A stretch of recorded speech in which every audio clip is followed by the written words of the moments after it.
gentlemen, may I have your attention, please?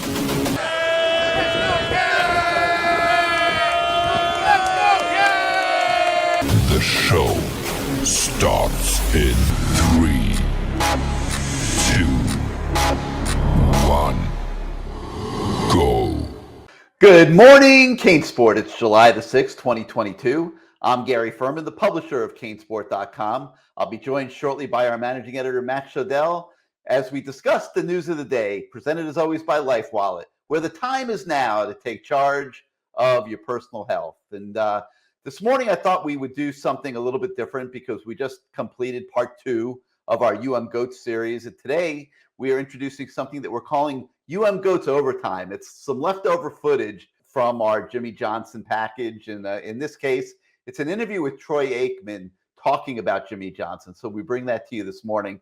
But I also thought we would bring back Roy Firestone to talk a little bit about the GOAT series so far, the 2 interviews with Jimmy Johnson, which I hope you guys got to see. They were absolutely riveting. And we saw Jimmy Johnson like we've never seen him before. He was very transparent, very open, very forthcoming in his conversation with Roy.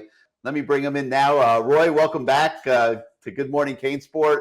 And man, the reviews that are coming in for this GOATs series and parts 1 and 2 with Jimmy Johnson are just absolutely unbelievable. And, it's funny because you and I spent weeks, probably, I guess, months really planning for this, talking about it.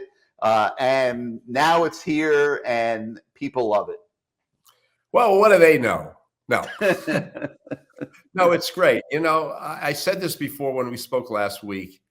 It's truly a labor of love. I'm a Cane. I've always been a Cane. My kids went to everyone in my family, University of Miami. I'm from Miami. I've been a fan since the George Myra days, so I can really date myself. I almost said Jimi Hendrix, Ted Hendricks, and also Jimi Hendrix too. I go back to the really lean years, some pretty good years, the Chuck Ferman years, who, by the way, will be a guest on our show in the coming weeks. I was very heartened, obviously, to see us win the national championship. I was on the field that night with Joe Namath, with Howard Schnellenberger on the sidelines. It was probably the most thrilling football game I think I've ever seen in person. So I'm really a Cane. And so this is fun to be able to talk to the legends and people who I've known for many, many years, some of whom I haven't spoken to, in some cases ever. Chuck Ferman I never had on the show. And Chuck Ferman who was a terrific interview. Wait till you hear his story, folks. He was great to talk to. And we're going to have Bernie Kosar coming on in a few weeks. Jim Kelly is coming on, I think, next week. So, and then, of course, Mario. We're going to do a 2-parter with Mario. So it's a lot of fun, Gary, and I thank you for the opportunity to do this. And as we enjoy doing it, and it really strikes at my heart because what I really like most of all is interviewing. And you love to report, and you've been a great reporter for decades. My thing has always been interviewing. I'm not an inside guy. I don't know anything about defense alignments or that crap. I'm all about interviewing. And so this is what my strength is. This is what I like to do. Well, I mentioned the comments and I'm just like looking at some of them. AJ Speaks says, what a great idea. I watched Roy Firestone every day as a kid. He became my inspiration to get into television, a true master of his craft. Then KG Kane says, outstanding interview, Roy. I grew up watching you here in Los Angeles, and I actually have an autograph from you. Nobody's our age. You notice they all grew up watching us, But that's okay. But I'll tell you what. There was a time in my life where I grew up listening to Sonny Hirsch. And a little bit later, maybe we'll mention something about Hank Goldberg, but I grew up with Hank Goldberg as a kid. So there's always people who will say I grew up listening to or watching, and I take it as a great compliment. And the compliments have been really, really fine. I'm sure there's been some mild criticisms, like we'll talk about that in a second maybe. But I don't mind the criticisms. I love the opportunity, and I love to be able to talk to Canes, And maybe one week we'll do a show where we do live questions, for people, Yeah, why not? We could certainly do that one day. But yeah, I mean, we could go on and on about these comments. The bottom line, Roy, is that it's a concept that has been very well received, and I think Well, you we can talked feel. about it for some time because we weren't sure how it would shake out, because while there's a lot of availability, a lot of these players do want to talk. Some do not, and some turn their backs, not necessarily on us, but they don't. There's certain parts of people, they've moved on in their life. They don't want to talk about things that happened 20, 30 years ago. In the case of Chuck Ferman, he did. He was so happy to talk about his Miami days. And this is predominantly a Miami Hurricanes show. We could talk about the Minnesota Vikings with Chuck Ferman, but what's the point? This is a show about his Cane years. And in the case of Chuck, he had some things to say. I mean, they had him in 3 different positions. They had him at wide receiver. By the way, once led the league in receiving as a running back. Think about that. And they had him as a DB, a defensive back. They had him as obviously a running back, and of course was the number 1 pick for the Vikings. So some people don't necessarily want to go back, but most people do. I'm looking forward to down the road maybe getting a Ted Hendricks, maybe getting even the next year or the year or two, the George Myers of the world, what it was like in those eras. But this is a Cane show, and this is a Canes GOATs show, greatest of all time Canes. And I'm just thrilled to be able to talk to them and to be able to have their input. And you'd be surprised how many fans among them there still are. Jonathan Vilma and Gore, all these guys, you see them, what they come to see. What do they call it? The VIP.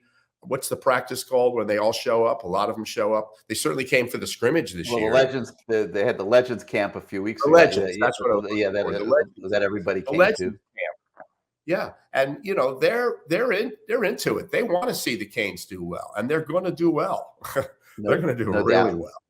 Yeah. Somebody remarked that this was the most candid, relaxed interview that they've ever seen Jimmy Johnson give. And, I think you noted, I believe it was in part 1, that the Jimmy Johnson that we saw today in that part 1 and part 2, he's not the same Jimmy Johnson that I covered for so many years, that you've known, that you've interviewed so many times. This is a different guy. And he compared the happiness that he had at Miami to the happiness that he's finding now living in the Florida Keys, waking up in the morning, jumping out on his boat, hitting the throttle, going out and fishing. And a lot of times I think he just goes out by himself. Like, I don't know. I don't think he always has somebody with him. And he's just loving life down there in the Keys. I think he's got a restaurant down there. And it was interesting to see him draw the parallel of those being the 2 happiest times of his life. Another thing too, and this is maybe a little more even important than just pure happiness, he's also feeling less pressure, less anxiety, less expectation. And he talked about in part 2, he blamed at least partially himself for his son Chad's alcoholism, because he was never around. Jimmy was never around. He was always out recruiting, always working 16, 17-hour days, crazy days. It cost him his marriage. And then he told this powerful story. I know you saw it, but when he was talking about, he saw his mother, who had passed away, in an open casket right after the Miami Dolphin years. And Jimmy said, "What the hell am I doing with my life?" And he said, "I'm going to get out of coaching." And he did that while he was still coach at Miami, for the Dolphins I'm talking about. And he decided that was it. He might have, who knows? He's a great football coach. He might have won 300 football games someday if he's in the pros. If he kept going, he's going to be 80. Hard to believe. He's going to be 80. And so he probably said, how much time do I really have left? So what does he do? Especially in the offseason, when they have a pretty tough schedule for the Fox. I say tough, but I mean it's busy. I don't know. Well, he's flying coast to coast every week, back and forth all year long. But once the season ends, he has all these Belichick, all these people come to his house, and they fish and they go out on the boat. They have a great time. They drink a lot of beer. They have a blast. And that's the life. I mean, who if you're a fisherman and if you love that life, what's a better life than that? And he earned it. One other thing, it's not in the interview, and it would be too gauche for me to bring it up. He's earned well over $40 million in the years as a broadcaster. So he's got the money to do it. So he's not worrying about money. There's not going to be any benefits for Jimmy Johnson. And he stays in touch with his players. He stayed. You know, another thing that I don't know that we got into it on the first show. Maybe I did, but Troy Aikman, he recruited to go to play for the Hurricanes. He wanted Troy Aikman to be the Hurricanes quarterback. Of course, they had Kozar at the time when Jimmy. It was just between Kozar and then he was starting to go to the other players. But Jimmy wanted Troy Aikman to be a Hurricane, and he came close. He was from Oklahoma City, where Oklahoma State, I should say, and he was the first guy to recruit Troy Aikman in his house, and Troy turned him down. He went to Oklahoma, of course, and then later UCLA. But he wanted. And the other irony is Troy Aikman, who you'll hear from tomorrow night, broke his leg against the Hurricanes, and that changed everything for him. So he wouldn't have been in the Hall of Fame without Jimmy, I don't think. Jimmy says he would have anyway. But it's just the idea of Jimmy Johnson having this life where his players love him still. I'm sure there's a lot of players who detested him, maybe in the moment, but a lot of them don't. And a lot of them come down to see him in the Keys. He's having a great life, and he was super loose, and he was very outspoken about a lot of things. And I was tickled to do the interview, really was. I wanted to just talk about a couple little things about it here. And I know we don't have you fully hooked up today, but and I said we weren't going to do clips, but I thought I just came up with the idea to do a couple clips, and I'm going to apologize. You know what they are. But sure. I'd like to show them to the viewers just so they can relate to what we're talking about. And you mentioned somebody put a negative comment on one of the boards, and it was a Janis Joplin. It was a Janis Joplin fan, Roy, and he was thrown that Janis Joplin was included in the interview. But you have to understand, Jimmy Johnson grew up a block from Janis Joplin, and her sister called him on the telephone to interview him about his relationship with Janis, really to find out if he had sexual relations with her. And let me play that clip real quick, Roy, and then I want to get your opinion on it. Tell everybody who this person is, for those who don't know. Janis Joplin, that's old Beat Weeds. She lived about 2 blocks from me. Let me repeat that for those who didn't hear him. That's Janis Joplin, folks, the great Janis Joplin.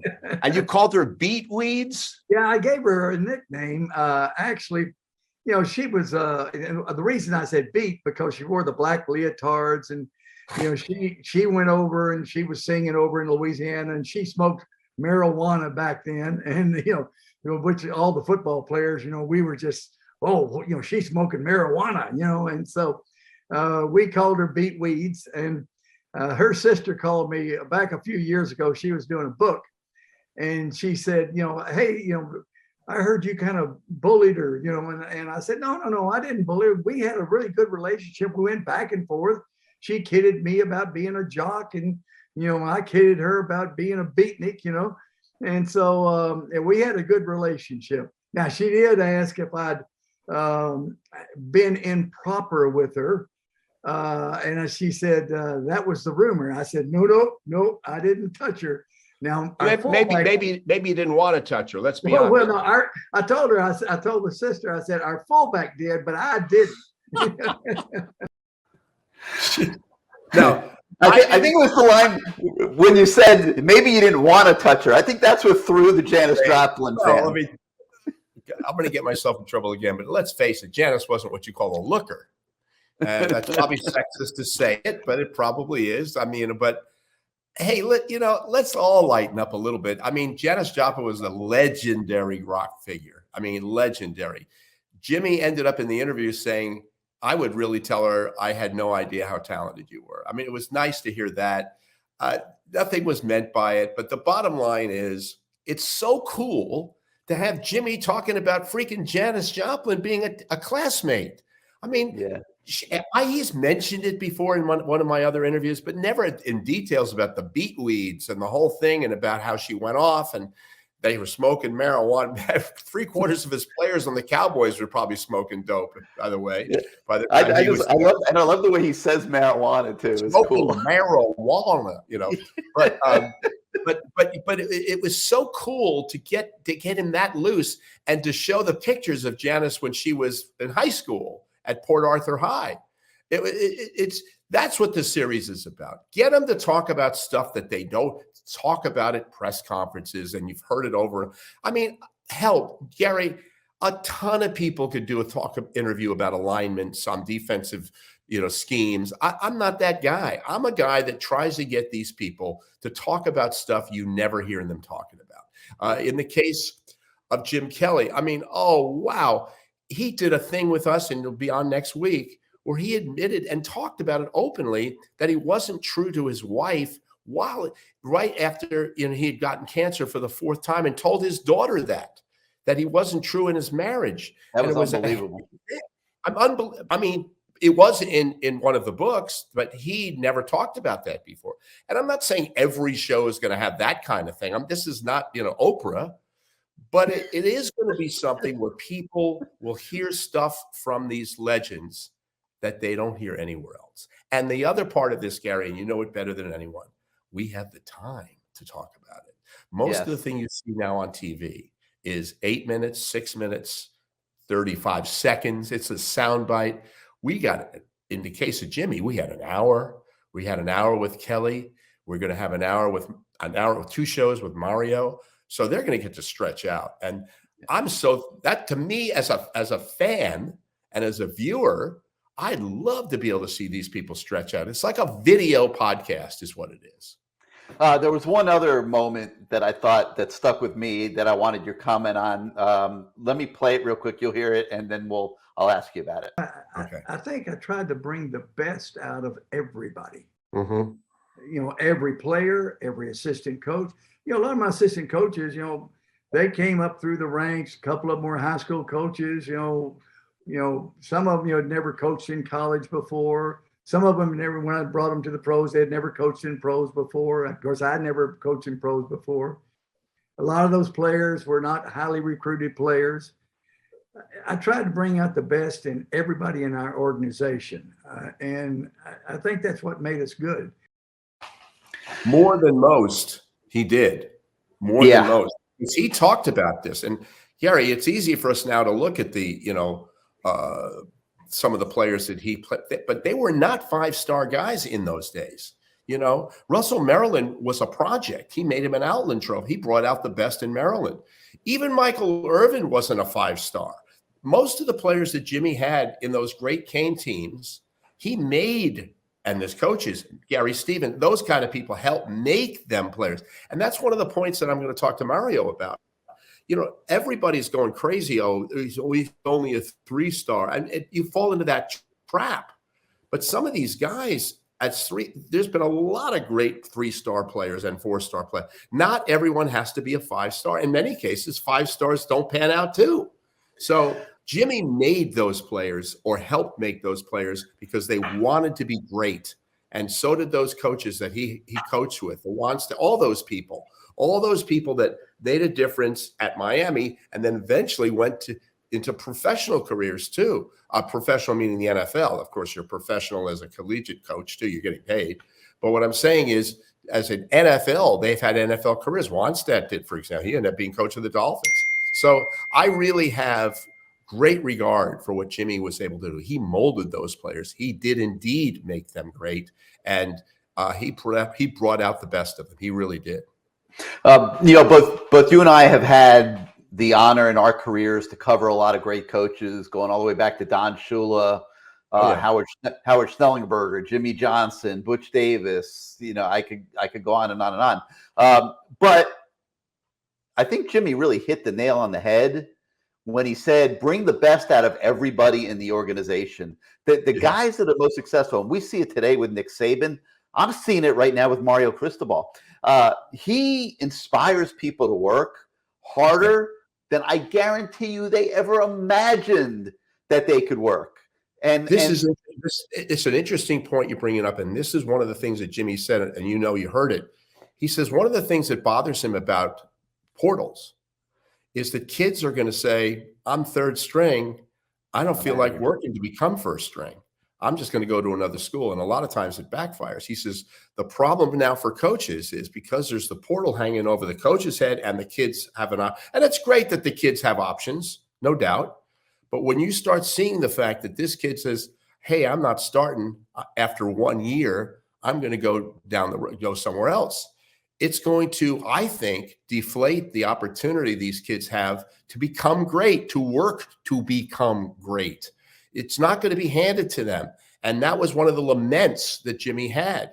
He said, this portal thing may be great for the players, for options. By the way, we also mentioned that 40% of those players who go to portals don't even get a scholarship down the road. So they lose their scholarship. That's a bad thing. But he says his problem is the kid who was the third stringer. Listen, Vinny Testaverde wasn't considered to be the best quarterback in Miami. He became great. He worked to become great. Russ, we mentioned Russell Maryland. But now with portals, if a kid isn't happy, he can threaten to leave. And many of them do leave. And that's a shame. He said, I want players who want to become great.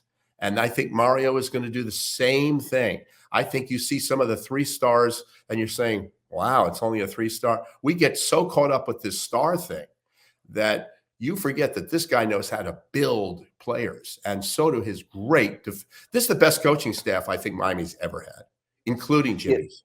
And it extends beyond those guys too. There's a support staff. The modern day football organization, not just in the NFL, but now in the college ranks, just keeps growing and growing, bigger and bigger, more layers. There's so much work to be done, and everything is layered. Everybody has their responsibilities, and it's really amazing to watch. And that's where I see Mario really excelling now. And Jimmy alluded to it when he said he tried to get the best out of everybody in the organization. And I see that with Mario. Like I see the same attention to detail with Mario, with the guy that's working in the back office looking at film of transfer prospects as he might with his offensive coordinator. And it's I see a lot of those same attributes, and I think it's going to lead to success. And you know why? Because Mario himself as a player was not a 5-star guy. He worked to become a starter, as his brother did. It's about work ethic. And these kids, I think the great ones want to become great, and they'll work their ass off to become great. But when you get to players who saying, I don't know how long I want to hang around here, I may want to go. It's going to cost a lot of great players greatness, I think. I really do. I mean, we've seen players transfer. We saw, what was the name of the quarterback from Ohio State that we saw that just a couple of years ago that was supposed to be so highly touted that came to the Canes, the scrambling guy. What was he? Doesn't matter. I'll think you know what I'm talking about. The quarterback that everyone got so excited about. Well, it didn't pan out for him, and then he wants to transfer again. Whatever it is, if a player wants to be great, it shouldn't matter that much that they start at third string or second string or a backup. You're talking about Tate Martell, by the way. That's why I just drew a blank. Tate Martell. I'm sorry. I forgot that. But when you start seeing players move from school to school to school to school, sometimes it works out great, but not always. And in the case of I think the case of Mario, it's a kind of reflection of what he was as a player himself. He made himself, maybe not great in the sense of, he played in the European League as an offensive lineman, but he didn't really never NFL star. But he made himself the best player he could be at college, I think, and he worked his butt off. And that same thing with his brother. That's why I think Mario can relate to the 3-star guy, or he may be even a 2-star guy for all we know. It's the ability to work, the desire to become great, and the desire to be part of the integration of talent on a team. That's why I think the Canes are going to be a very, very good football program. Very, very much in very quick time. This year they're going to be good. I think next year they'll be great. All right. So as it pertains to the UM Goats series, today we have what we're calling UM Goats Overtime. And it was a little extra interview that Roy did with Troy Aikman, who, as you know, was Jimmy Johnson's quarterback with the Dallas Cowboys. They had so much success together. But there were some interesting stories there as well. They didn't always get along as well, so great. And there were ups and downs in that relationship. Now they're the best of friends to the point where Troy Aikman comes down to the Keys and goes fishing with Jimmy Johnson. So we're giving you that today as like a little extra bonus from this series. And then, as Roy mentioned, on next Monday we will have episode 3 of the series, which will be our Roy's interview with Jim Kelly, which is absolutely riveting. And we'll have Roy back, maybe later this week, and we'll preview the Jim Kelly interview that's going to be on for next Monday. So Right. Roy, I got Matt Shodell in Studio B here, chomping at the bit to talk about the news of the day. Okay, And, before you go to Matt, I do want to acknowledge we lost Hank Goldberg this week. yes. A lot of King fans are from Miami. They know Hank, the Hammer. He was a little different on the radio. He was tough. He was brash. He was outspoken, but he was a hell of a guy. And he was the salt of the earth. And for all those, I just wanted to say publicly how much we're going to miss Hank. He was really a seminal figure in broadcasting in Miami. And people may not remember that Hank actually did the Jim Kelly game against Penn State, where Jim Kelly started that game, had never been a starter before, with Rick Weaver, did the broadcast. It was a regional telecast, and Miami upset Penn State, a very good Penn State team that day. So Hank was part of the lineage of the University of Miami, although briefly. So I just wanted to give a tip to the hat to the late, great Hank Goldberg, and we'll all miss him a great deal. And I'll second that. Knew Hank very well, worked with him a lot through the years, and he was really good at what he did, and certainly was, like yourself, an inspiration to young guys like myself coming up through the years in South Florida. So we're not that different in age, by the way. But go ahead. I knew you'd say that. An inspiration. Okay. Well, you were. I was a kid watching you on Channel 10. I told the story the other day. I was a kid on television, by the way, just so you know. I was 21 years old on Channel 10 in Miami, 21. So couldn't have been that much difference in it. Anyway, I love doing it. And by the way, if anyone has questions or anybody wants to give some input and away from the Cane page, CaneSport, they could go to royfirestone.com.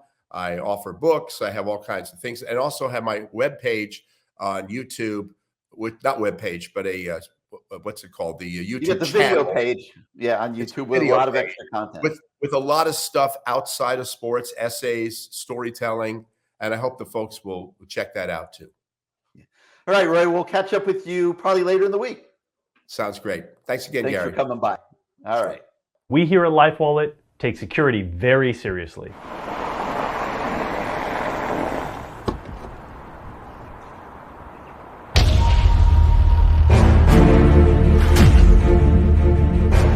Our data security team is working constantly to make sure that your data is not accessed by anybody who you don't authorize. Hey, what's up, man? Yeah, I'm Excuse me, sir. Thank you. I have him on the CC, and he's thinking about it, and I'll be talking to CC. We'll talk to you tomorrow. We use leading technology standards like biometric data to make sure that only you have access to your data and your identity is protected. Lifewallet gives you access to your entire medical history and information at the touch of your finger, so that it can save you time and can save your life. Data transfer complete.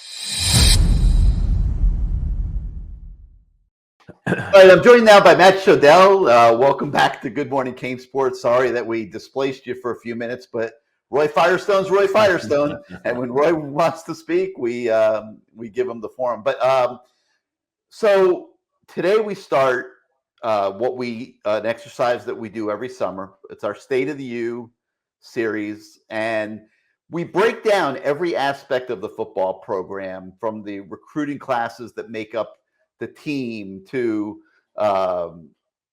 just the overall state of the program, the coaching staff, on and on and on and on, as we look forward to the new season. And Matt, we do this totally objective. And right now, I thought that this State of the U series for this season was a little complicated because, we're in such an upbeat state right now with the way recruiting is going. You just got a 5-star Francis Magoa and Mario Cristobal obviously coming in, elite coaching staff.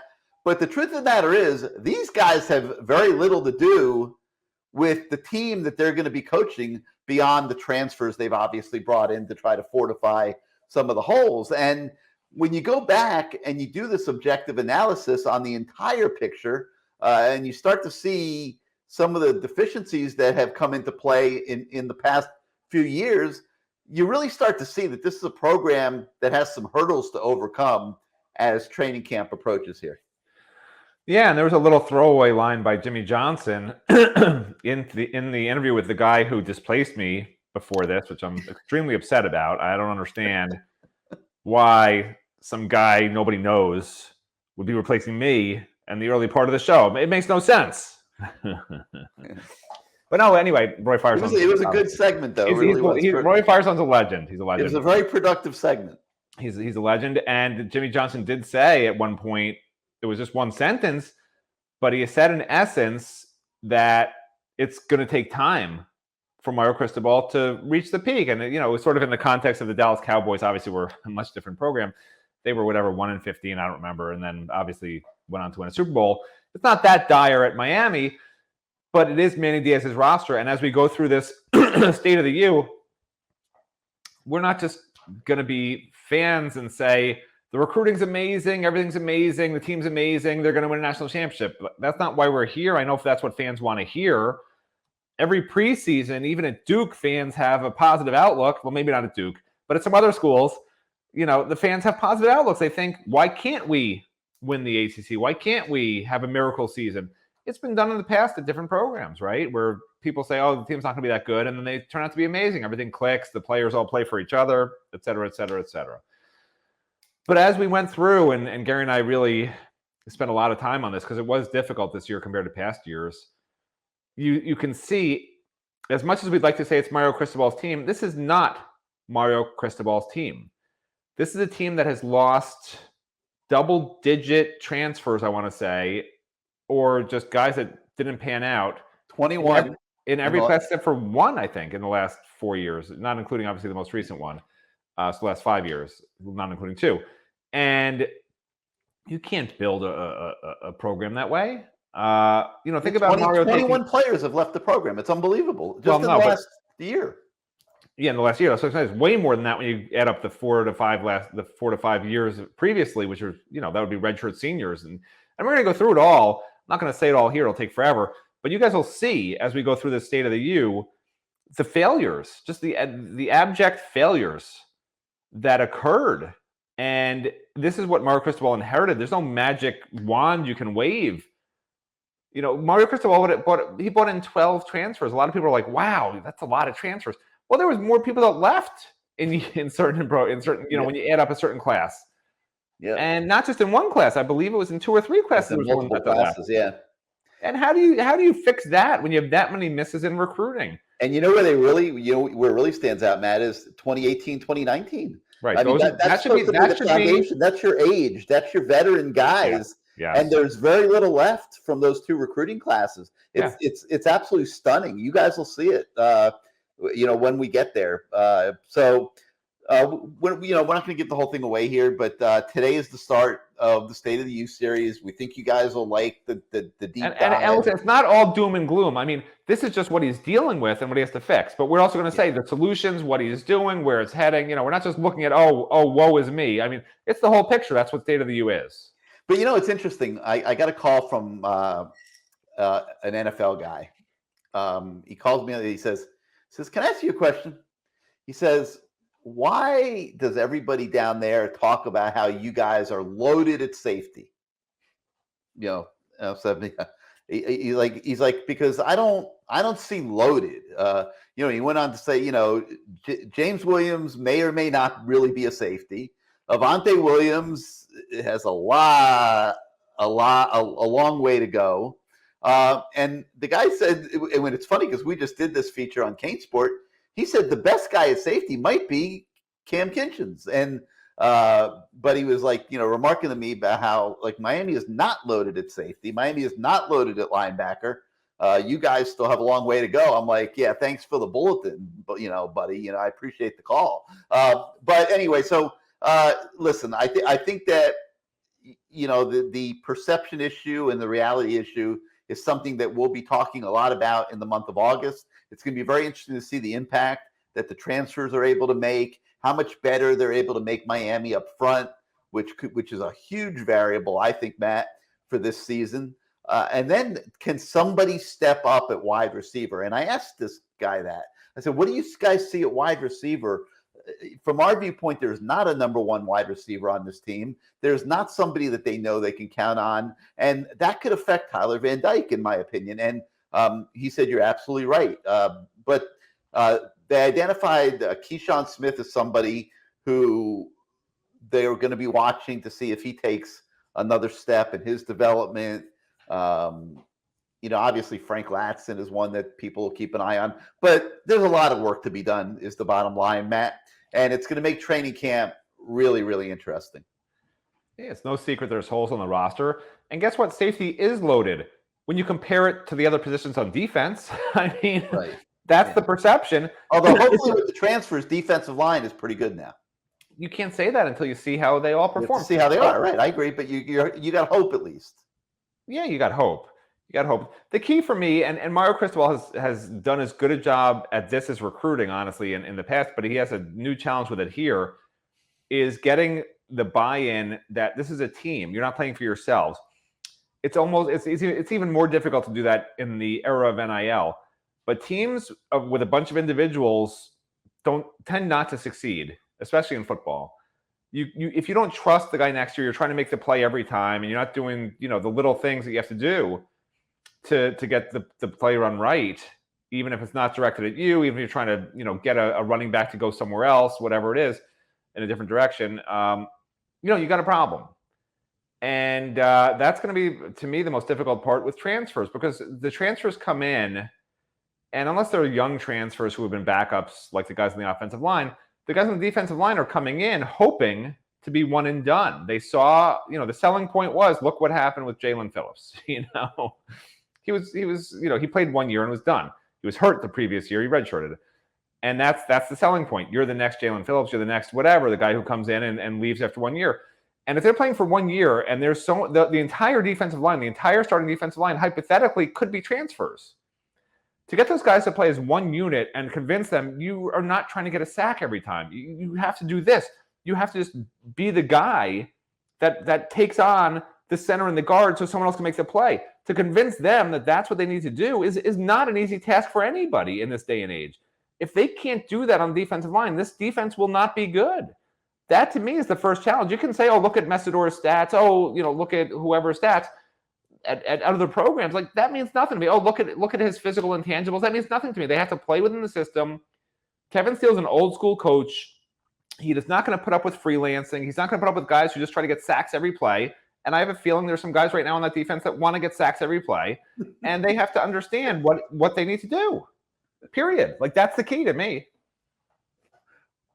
All right. I mean, I don't have any problem with Mitchell Agood wanting to sack every play, but you're right. He has to play the run too. But by the way, I liked your background better yesterday. But do you remember the bowl? Okay, let's face it, Gary. Do you remember the horrible bowl game that Miami lost when Jalen Phillips was in his last year here? Every single play, and yes, he was looking for a sack every play. Ran off the field trying to get the quarterback, no matter what. He was. That's what you want to avoid. Yeah, that's all I'm saying. Yeah, no argument. But yeah, I was saying I liked your background yesterday better. Listen, it was great. I was in the Berkshires. Went to James Taylor 2 nights ago, and so the fireworks afterwards at Tanglewood. I highly recommend it to anybody who's ever in that neck of the woods. Who can find the Berkshires?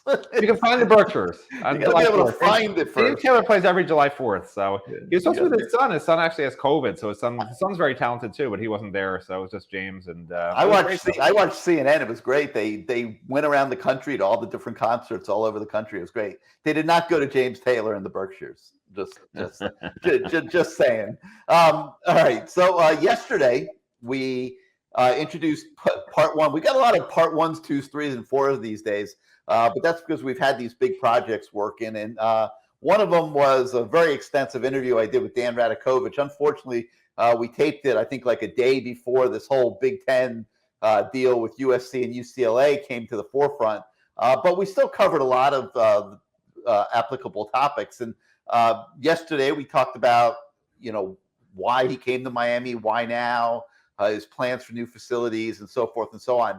Today, we focus a lot on ACC scheduling, TV money issues, and more. And Matt, that is very topical with all this conference stuff going on, because there's a bottom line to what's facing. And there's been a lot of conversation on the message boards about what conference Miami might want to go to. And look, right now, from what I'm hearing, and yes, I could be being lied to, but I haven't been lied to very often in my career, to be honest with you. So I'm going to trust what I'm being told for right now. And that is that Miami is not actively looking to go to another conference. Now, that will change if Clemson, Florida State, North Carolina, if even one of those teams bolts from the ACC, then you might see a chain reaction of change. And so I think that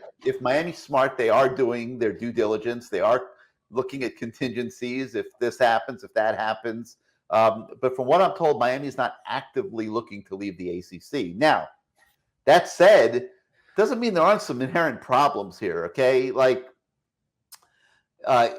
if you look at the SEC TV deal, which each team got $68 million, and that was before Texas and Oklahoma get factored in. Now, so that number is going up. Well, that contrasts with $17 million received every year by each member school in the ACC, and that's the worst TV deal of all of the Power 5 conferences. And the Big Ten, for example, before adding USC and UCLA, gives each team around $31 million. Okay, so you're looking at the SEC upwards of $70 million, the Big Ten now upwards of $31 million. Something has to give for the ACC. So what are they doing? They came up with a new scheduling concept. They're trying to find some more high-profile TV games. Fine. That might help a little bit. I think they absolutely must get Notre Dame in the conference without question as a football participant. And, we'll see what happens there. I don't see how Notre Dame thinks that it could keep being independent and fit in this landscape. I just don't. So we'll see what happens there. But so in part 2 today with Dan Radakovich, we talk about a lot of these different issues. And I encourage everybody to continue to watch that series.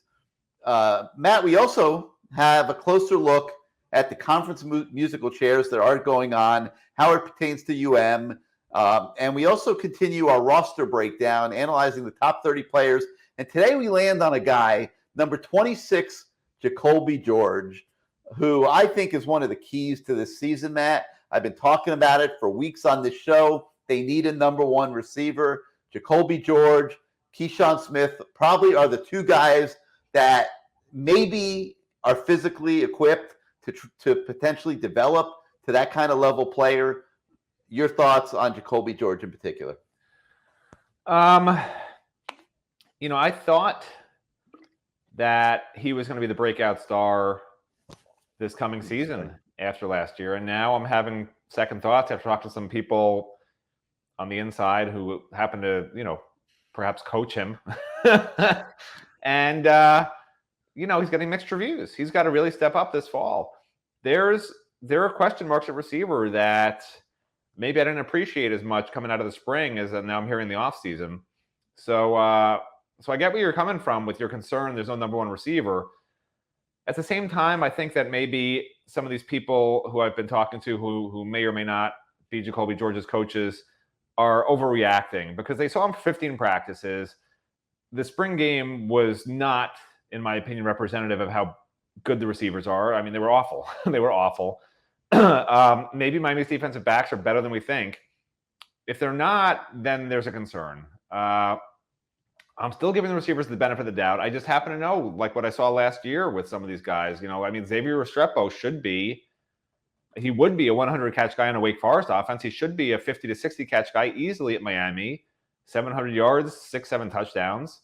Jacoby George should be a downfield threat. Frank Latson, if he stays healthy, should be a major physical, over the middle and downfield threat. And they have a bunch of other guys, Romello Brinson, Keyshawn Smith, with potential. So I don't get the angst that I'm hearing from Miami's side about, woe is us with the wide receivers.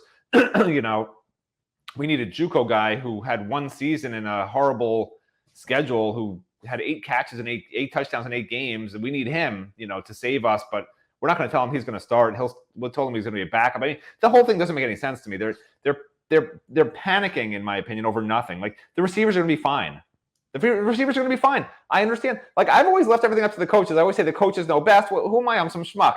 In this particular case, I don't understand why they're freaking out over the receivers. I think the wide receivers are going to be fine. For starters, you had about 5 or 6 drop passes in the spring game. That's not representative of the receiver. Yeah, but that doesn't inspire a lot of confidence going into the offseason, okay? That's number one.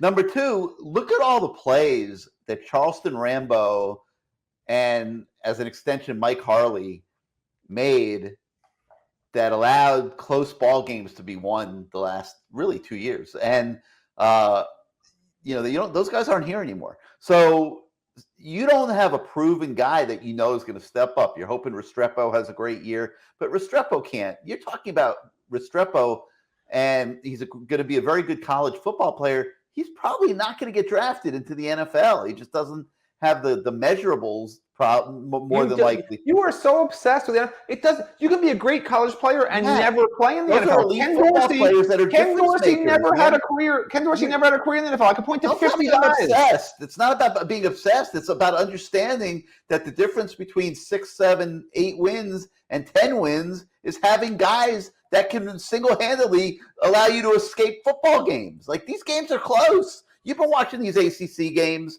for all these years. There's always going to be almost every single one of them goes into the fourth quarter. I mean, these are close football games. What's that got to do with what we're talking about? You need guys. You need guys that can get you out of it. And my mind's blank right now. The receiver that won the game at Pittsburgh a couple years ago that's now playing for the Vikings. Jesus. He was a transfer, KJ Osborne. Yeah. Okay. Yeah. He doesn't make that play in the Pitt game. They lose that game. I mean, it's like, and he's now he was an NFL talent. He is in the league. Guys that can play in the National Football League allow you to escape games that you would not normally win. That is why I am obsessed with it. And yeah, I am obsessed that there's not a number one receiver on this team, because I am obsessed with the fact that I think it could cost them a game or two this year. I'm obsessed with that, man. Maybe you're the one who's freaking out the Miami coaches. You should stop talking to Miami coaches about the receivers. Maybe you're talking to them and then they're talking to me, and that's why they're freaking out because of you. I see it with my own 2 eyes. There's not a number one receiver on this team. I don't know how that doesn't catch up to you at some point. Obviously, I hope it doesn't. You got a really good quarterback, but I don't see how it doesn't at some point catch up that you don't have that receiver that can win a ball game for you. We will see. Maybe Josh Gaddis can compose a good enough offense around the 3 tight ends to overcome it. We'll see. Listen, Charleston Rambo last spring was coming off a very, very mediocre year at Oklahoma, to the point where people said he was, I guess, Robin to the Batman. His first year, he had a good year, and then he was supposed to be the guy, and he was just flat not good. He wound up being passed by some freshmen. He barely got the ball. He, went down on first contact. He had drops, a lot of drops, and he comes here, and in spring football, you and I were like, he's okay. He's not a number one receiver, and he was a number one receiver. So that's why I'm not freaking out, because I still think when Tyler Van Dyke became the quarterback, Charleston Rambo went to a whole nother level. And that other level, Matt, would help them win some of those games. And I'll qualify it. It still wasn't good enough to get him drafted. That shows you where this roster is. If Charleston Rambo is back right now, he is miles the best receiver on this team. And he wasn't good enough to get drafted. You literally just negated your own argument that we need a first-round NFL draft pick or some draftable talent. Charleston Rambo is a great college football player. It doesn't matter that he wasn't drafted. It does matter. It matters. What was the record last year, Matt? What does that have to do with Charleston Rambo being a number one receiver? What was the record last year? 7-6, 8-5, whatever it was. I don't remember. I blanked last year out of my mind. I don't care less about last year. My point is, it wasn't good enough. It got Manny Diaz fired. You need better than that. You need elite players that can get you out of these games, Listen, fans are going to have I'm going to let you get out of this yourself, Gary, because you're sort of spinning in circles. Charleston, you're saying spinning in Charleston circles. Rambo. I'm flat saying I'm afraid that not having a number one receiver could catch up to the team this year. But fans are also hearing you say Charleston Rambo's not good enough to be a number one receiver. It makes no sense because he's not an NFL talent. My point is that he made Tyler Van Dyke last year. He was very good for Tyler Van Dyke. He put up great numbers. He had a very good, solid season, and the team was still had 7 wins. So, like, they need complementary pieces, not just a number one receiver.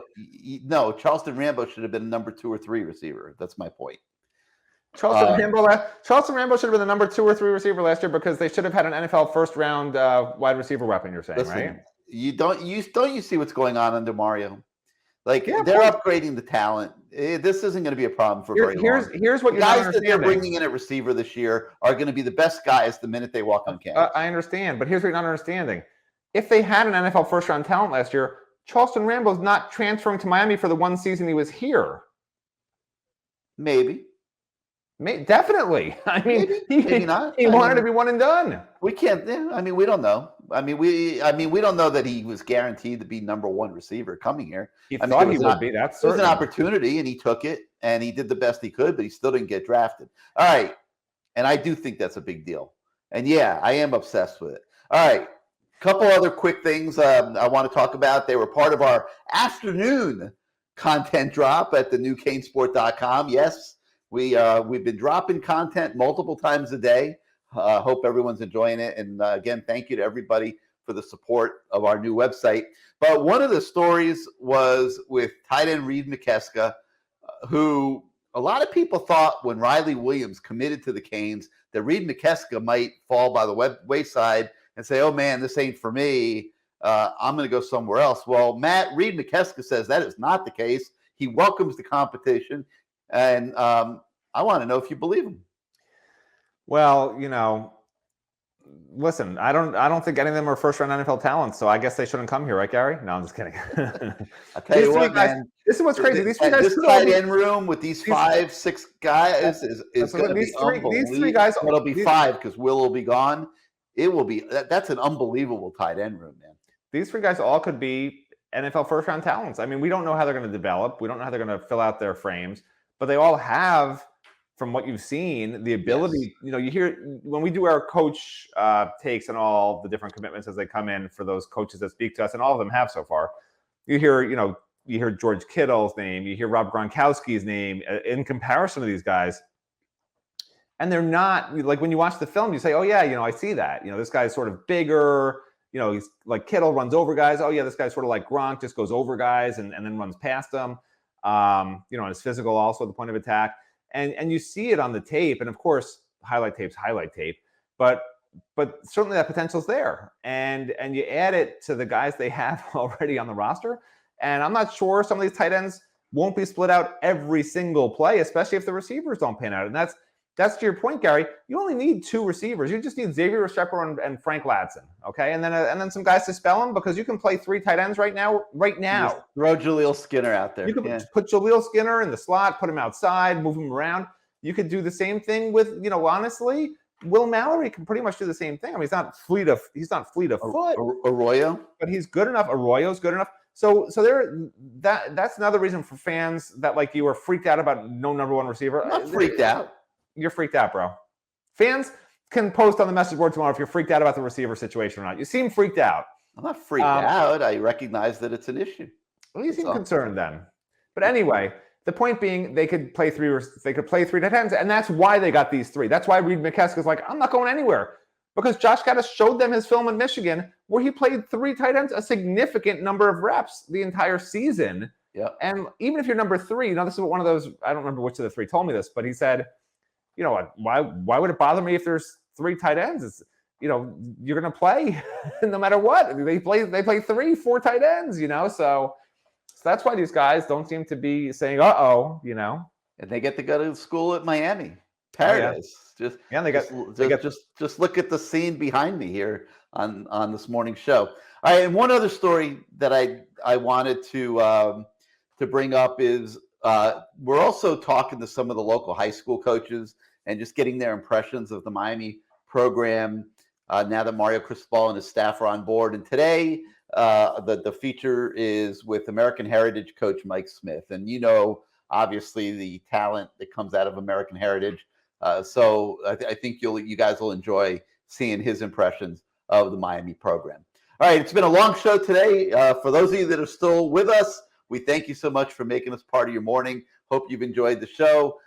We'll be back at you again tomorrow to talk about more news of the day.